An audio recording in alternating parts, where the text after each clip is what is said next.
Bayangkan kamu adalah seorang miliarder. Uang bukanlah masalah bagimu. Kamu melihat sebuah klub sepak bola di Jerman yang memiliki sejarah panjang, stadion penuh setiap pekan, dan jutaan pendukung di seluruh dunia. Kamu datang dengan satu tujuan, yaitu untuk membeli klub tersebut. Kamu siap mengeluarkan ratusan juta euro, membeli pemain bintang, membangun fasilitas, bahkan mengubah klub itu menjadi salah satu kekuatan terbesar di Eropa.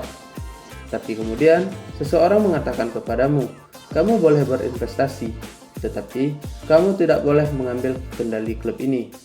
Inilah Bundesliga, dan inilah aturan 50+1, yaitu sebuah aturan yang membuat sepak bola Jerman berjalan dengan logika yang sedikit berbeda dari liga-liga besar top Eropa lainnya. Tapi sebenarnya, apa itu aturan 50+1? Dan siapa yang sebenarnya memegang kendali? Mengapa aturan ini sampai sekarang masih menjadi salah satu perdebatan terbesar dalam sepak bola Jerman? Mari kita mulai dari hal yang paling sederhana. Aturan 50+1 bukan berarti investor tidak boleh masuk ke sepak bola Jerman. Justru, investor tetap boleh datang, perusahaan tetap boleh menanamkan modal, klub tetap boleh mendapatkan suntikan dana. Akan tetapi, ada satu batas yang tidak boleh dilewati, yaitu kendali mayoritas harus tetap berada pada klub induk. Secara prinsip, klub harus mempertahankan setidaknya 50% ditambah satu hak suara. Artinya, pihak luar tidak boleh memiliki suara mayoritas yang menentukan arah klub. Jadi, kalau kita sederhanakan, bayangkan ada 100 suara. Investor memiliki 49 suara, klub memiliki 51 suara. Investor boleh punya uang, investor boleh punya pengaruh, tetapi ketika keputusan besar harus dibuat, suara terakhir tetap berada di tangan klub. Dan disitulah filosofi aturan 50+1 mulai terlihat. Sekarang pertanyaannya, kenapa Jerman membutuhkan aturan seperti ini? Jawabannya berhubungan dengan satu hal, yaitu identitas. Sepak bola Jerman sejak lama memiliki tradisi klub yang sangat dekat dengan para anggotanya. Fans yang tidak hanya dipandang sebagai yang membeli tiket, mereka adalah bagian dari komunitas klub itu sendiri. Karena itu, ketika sepak bola profesional mulai membutuhkan modal yang jauh lebih besar, Jerman mencoba mencari jalan tengah. Bagaimana klub bisa mendapatkan investasi tanpa kehilangan kendali atas dirinya sendiri? Jawabannya adalah aturan 50+1 ini. Pada tahun 1999, aturan ini masuk ke sistem sepak bola profesional Jerman bersamaan dengan dibukanya jalan bagi divisi profesional klub untuk dipisahkan ke dalam perusahaan. Tujuannya adalah memberikan klub akses terhadap sumber pendanaan baru, tetapi tetap membatasi pengaruh investor dan mempertahankan karakter klub yang berbasis anggota. Nah, jadi siapa sebenarnya anggota klub tersebut? Disinilah banyak orang yang salah memahami akan aturan 50+1 ini. Ketika kita mengatakan anggota klub, bukan berarti setiap orang yang membeli jersey, bukan pula setiap orang yang datang ke stadion, dan bukan semua orang yang mengaku sebagai fans. Yang dimaksud adalah anggota resmi klub induk yang secara hukum berbentuk sebuah perkumpulan. Dalam sistem seperti ini, klub induk memiliki struktur keanggotaannya sendiri. Dan melalui struktur itulah para anggota dapat berpartisipasi dalam kehidupan klub sesuai aturan internalnya masing-masing. Jadi, ketika kita mengatakan fans punya kendali, sebenarnya kalimat yang lebih tepatnya adalah anggota klub mempertahankan kendali melalui klub induknya. Perbedaan kecil dalam kalimat, tetapi sangat penting untuk memahami aturan 50+1 secara benar. Lalu, apa yang boleh dilakukan oleh investor? Sekarang, bayangkan seorang investor datang. Dia berkata, saya punya uang. Saya ingin membantu klub ini untuk berkembang. Dalam sistem aturan 50+1 ini, dia tidak langsung ditolak. Investor tetap bisa membeli saham. Perusahaan tetap bisa menjadi mitra. Modal tetap bisa masuk. Tetapi ada garis yang tidak boleh dilewati. Investor tidak boleh menjadi pihak yang memegang kendali mayoritas.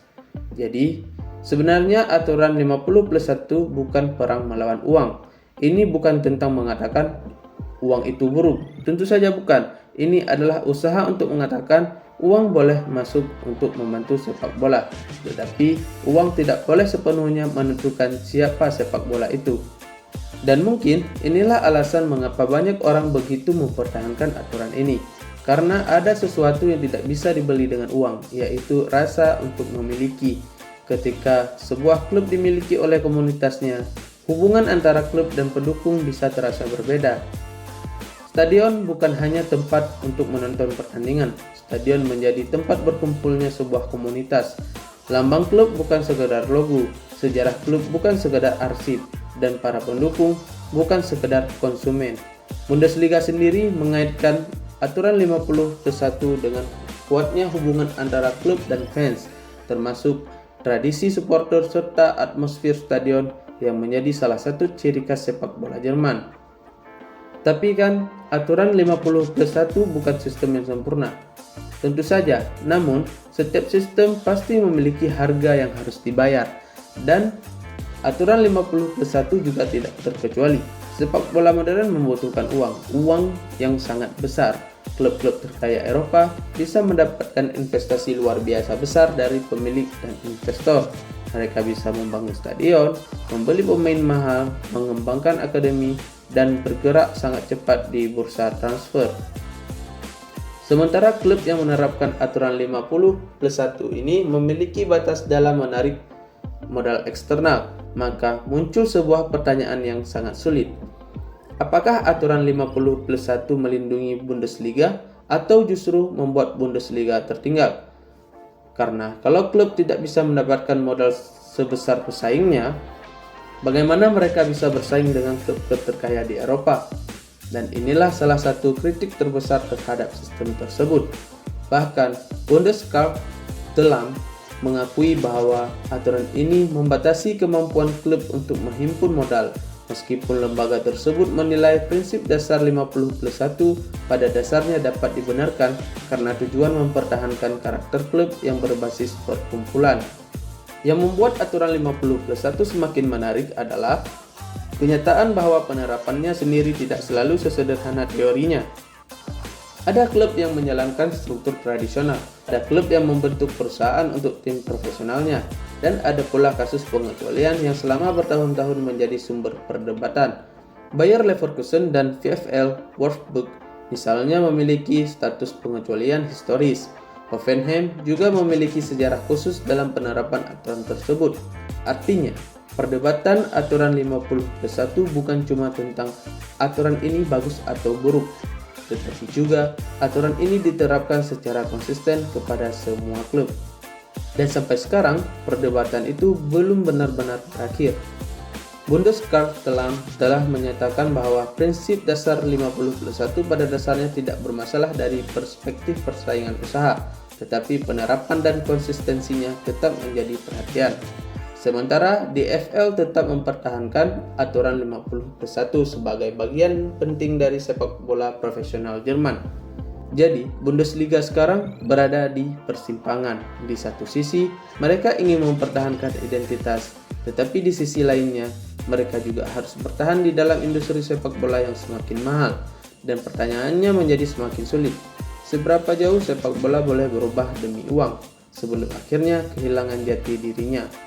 Karena pada akhirnya, aturan 50+1 sebenarnya bukan cuma tentang angka, bukan tentang 50%, bukan tentang satu suara tambahan, dan bahkan bukan semata-mata tentang investor. Ini tentang siapa yang berhak menentukan masa depan sebuah klub. Apakah klub harus menjadi perusahaan yang bisa dibeli oleh siapa saja yang memiliki uang paling banyak? Atau haruskah klub tetap menjadi milik sebuah komunitas yang sudah membangun sejarahnya selama puluhan bahkan ratusan tahun? Tidak ada jawaban yang benar-benar sederhana. Karena sepak bola sejak awal tidak pernah hanya tentang uang. Kalau sepak bola hanya tentang uang, mungkin klub dengan anggaran terbesar akan selalu menang. Tapi kita tahu sepak bola tidak bekerja seperti itu. Ada sejarah, ada identitas, ada loyalitas, ada stadion yang diwariskan dari satu generasi ke generasi lainnya. Dan ada seorang anak kecil yang mungkin pertama kali datang ke stadion bersama ayahnya, kemudian suatu hari membawa anaknya sendiri ke tempat yang sama. Itulah yang sebenarnya ingin dipertahankan oleh aturan 50+1 ini. Bukan sekadar kepemilikan, tetapi perasaan bahwa sebuah klub bukan hanya milik orang yang memiliki uang. Sebuah klub juga milik orang-orang yang mencintainya. Namun pertanyaannya sekarang kembali kepada kita. Apakah sistem 50+1 masih menjadi solusi terbaik untuk sepak bola Jerman? Atau justru sudah waktunya aturan ini berubah mengikuti zaman? Tulis pendapat kalian di kolom komentar, karena mungkin perdebatan tentang aturan ini bukan hanya tentang bagaimana Bundesliga menjalankan sepak bola, tetapi tentang sepak bola seperti apa yang ingin kita lihat di masa depan. Jangan lupa subscribe Inyasan Mia Indonesia untuk konten seputar Bayern Munchen, Bundesliga, dan sepak bola Jerman lainnya.